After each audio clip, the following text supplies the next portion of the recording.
Today, I am taking on the challenge of tackling my debt and figuring out how it affects my mental health. Can I find a way to lighten the load and feel better in the process? Did you know?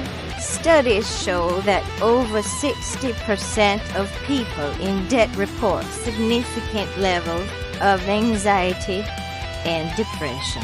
It's more than a number in an account. Debt isn't just a financial problem. It's a psychological weight. That constant, nagging worry affects your sleep, your relationships, and your overall well-being. In this video, we're going to unpack that heavy burden and, more importantly, talk about how to cope. So, what does this debt stress actually look like in daily life?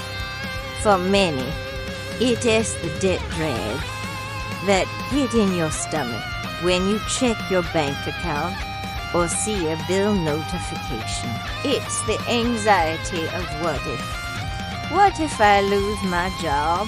What if an emergency happens? It's the shame and isolation, feeling like you're the only one struggling, so you stop talking about it. And it is the paralysis. The feeling is so overwhelming that you avoid dealing with it altogether, which only makes the problem grow. It's a vicious cycle. Debt causes stress, and that stress makes it harder to think clearly and make smart financial decisions. This cycle has real consequences. Psychologically, chronic debt stress can mimic symptoms of trauma. It keeps your nervous system in a constant state of high alert. This can lead to emotional burnout. You're just tired all the time. It spills into relationships, causing arguments and secrecy. It can manifest physically as headaches, insomnia, or a weakened immune system. And perhaps most damaging, it can steal your sense of future. Goals like buying a home, traveling, or even just feeling secure feel completely out of reach, shrinking your world and your hope. I want to tell you about Sam. For years, Sam's credit card debt was her deepest secret. The anxiety was so bad she'd feel physically ill on Sunday nights.